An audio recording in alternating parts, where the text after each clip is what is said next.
Good morning. Welcome to Trinity Baptist again this week.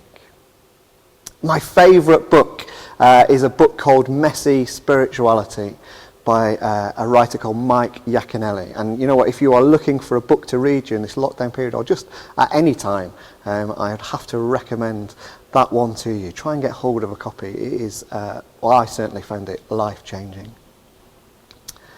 As part of that book, Mike Yaconelli tells the story of attending one of his children's athletic events and watching the boys' 1,500 metres race.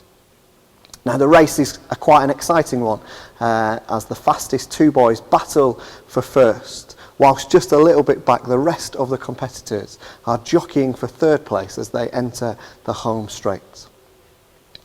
All the competitors except one, that is. About whom Mike says this. As I looked down the track, I saw one boy lagging far behind. Poor kid. The portly 7th grader struggled for each breath, his face red and sweaty, the main artery in his neck bulging and throbbing to supply oxygen to his deprived muscles. Suddenly, the woman to my left stepped over me and rushed down to the railing overlooking the track. Obviously the boy's mother. She screamed, "Johnny, run faster!" I wish you could have seen the incredulous look on the boy's face. He had to be thinking, "Mum, I'm running as fast as I can." You know what, often in life we get told, don't we, either directly or indirectly, sometimes by others and often just by ourselves, that the answer to our problems, both mentally and spiritually, is that we need to do more, to try and run faster. But you know what, I don't think that is the answer, is it? In fact, if anything, it just serves to increase our problems, our sense of inadequacy. It pushes our stress levels up and increases our feelings of exhaustion. Today's passage, I think, speaks into that issue. And we're continuing our look at Old Testament prophets and our look at Elijah, who we began to think about last week. And last week we looked at the beginning of Elijah's story. And today we're looking at, well, it's not quite the end, because at the beginning of the book of 2 Kings, Elijah has an encounter with King Ahab's successor, Ahaziah, and he's then taken up to heaven in a whirlwind. But certainly as far as 1 Kings goes, and Elijah's kind of main story, which is his conflict with King Ahab, then this is the end of that story. And in order to properly understand today's passage, we need first to look at what happens between last week's passage and today's. And so I'm going to do a really brief overview of that bit in between. But if you wanted to read the stories for yourself, then you can do so at the end of 1 Kings chapter 17 and then all of chapter 18. And I have to say, I think it's worth doing that because it is quite an amazing story. Because to begin with, the son of the widow who fed Elijah in the passage we looked at last week, he becomes ill and eventually dies. Now Elijah, in distress, throws himself onto the body of the child and cries out to God to return his life to him. And we're told that God listens to Elijah's cry and the boy is revived. And then following this we get Elijah's big moment, which is the part which is told in 1 Kings chapter 18. Now if you remember from last week, King Ahab had married for political reasons because it brought stability to the nation of Israel. He married Princess Jezebel. But Jezebel was also a priestess of Baal. And so during their reign, they had allowed temples of Baal to be built throughout the kingdom. So Elijah, fresh from this miraculous healing which he's just witnessed, tells King Ahab to summon all of the Israelites to Mount Carmel. And there he challenges the people to choose one God to follow. So 1 Kings chapter 18 verse 21 says this: "If the Lord is God, follow him. But if Baal, then follow him." And in order to help them choose which God to follow, he challenges the prophets of Baal. We're told there are 450 prophets of Baal. He challenges them to a challenge. It's a kind of God off, if you like. And he tells them to build an altar, to place a bull on top of it, and he's going to do the same. He's going to build an altar and place a bull on top of his altar. And then they're both to pray to their respective gods and ask them to set light to the altar. With both altars built, the prophets of Baal go first, praying and crying out to Baal all morning for him to light the altar. As nothing happens, Elijah begins to mock them, suggesting that perhaps Baal was asleep and that they need to shout louder in order to wake him up. Eventually, after still nothing had happened, Elijah says, "It's my turn now." But first he tells the people to douse the altar and the bull with water, not just once, but 3 times. And then, with it still dripping wet, Elijah prays, and we're told that the fire of God fell and consumed the burnt offering, the wood, the stones, and the dust, and even licked up the water that was in the trench. That's 1 Kings chapter 18, verse 38. Upon seeing this, we're told that all the people fell to their knees and began to worship God, saying, "The Lord indeed is God." So following these kind of 2 amazing miracles that Elijah has been part of, you'd think that he would be kind of riding high. But then we get to today's passage, which is found in 1 Kings chapter 19. And we find that actually he's struggling. Queen Jezebel has sent word that she intends to kill Elijah because of what happened on Mount Carmel.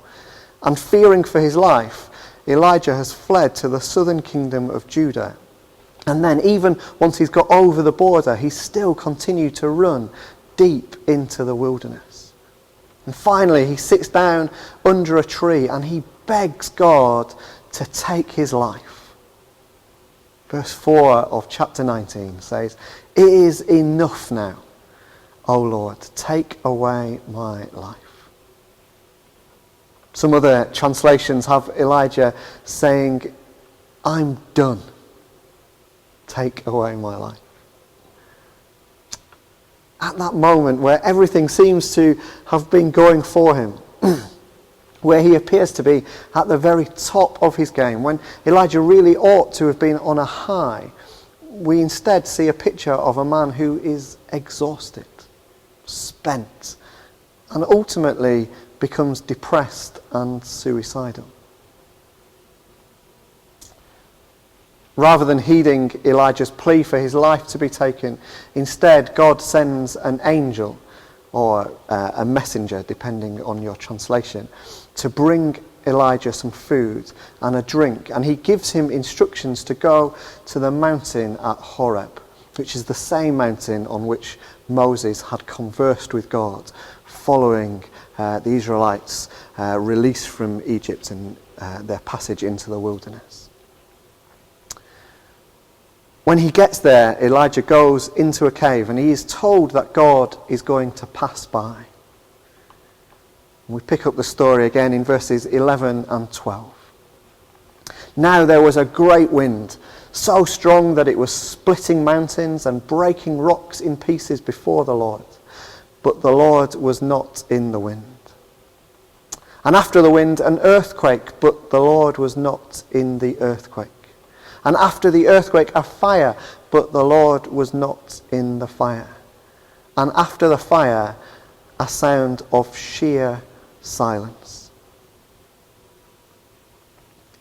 It is in that sound of silence, sometimes translated as being a still, small voice, that Elijah hears God. He is told that far from being all alone, as he believes he is, there are actually 7,000 others in Israel who have remained faithful to God. And he's given instructions to go and find Elijah, and appoint Elisha as his successor as prophet. He's told he doesn't have to do this all alone. I wonder, what can we learn from this story? What does it have to do with the story of the boy being told to run faster? Well, I believe that each of those miraculous things that Elijah has achieved have also kind of taken something from him. They've sapped his energy. They've left him drained. In that cave on the mountain of Horeb, I believe that God is reminding Elijah that he is not just found in the flashy, the amazing, the miraculous, but that he is also to be found in the stillness, in the silence, in the ordinary. Elijah is worn out, I think, because he believes that it's all down to him, that he needs to keep doing more, to keep running faster. But in the provision, yet again, of sustenance, as well as through the still small voice, God is reminding Elijah that he cares for him, not because of the things that he has done, but because of who he is. And probably even more importantly, because of who God is. When I was a little bit younger, I remember reading a story of a missionary who'd achieved great things for God and who was motivated continually to keep going and to keep doing more and more by the desire to hear upon his death the words, "Well done, good and faithful servant." I remember at the time of reading that, I was captivated by it, and I made that desire my motivation as well, to keep pushing myself, to try and do more, to achieve more.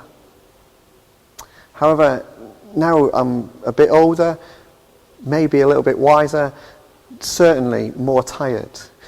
I believe that it is not the words, "Well done, good and faithful servant," that I need to hear. Instead, I need to hear the still, small voice, found in the stillness and the silence, reminding me that I'm loved, not because of what I have done or what I can do, but purely because I am created by the one who is love. I started today with words from Mike Yaconelli, and so I'm going to end the same way. He says this: "Speed damages our souls because living fast consumes every ounce of our energy. Speed has a deafening roar that drowns out the whispering voices of our souls and leaves Jesus as a diminishing speck in the rear view mirror. Spiritual growth is not running faster, as in more meetings, more Bible studies and more prayer meetings. Spiritual growth happens when we slow our activity down. If we want to meet Jesus, we can't do it on the run. If we want to stay on the road of faith, we have to hit the brakes, pull over to the rest area and stop. Christianity is not about inviting Jesus to speed through life with us. It is about noticing Jesus sitting at the rest stop."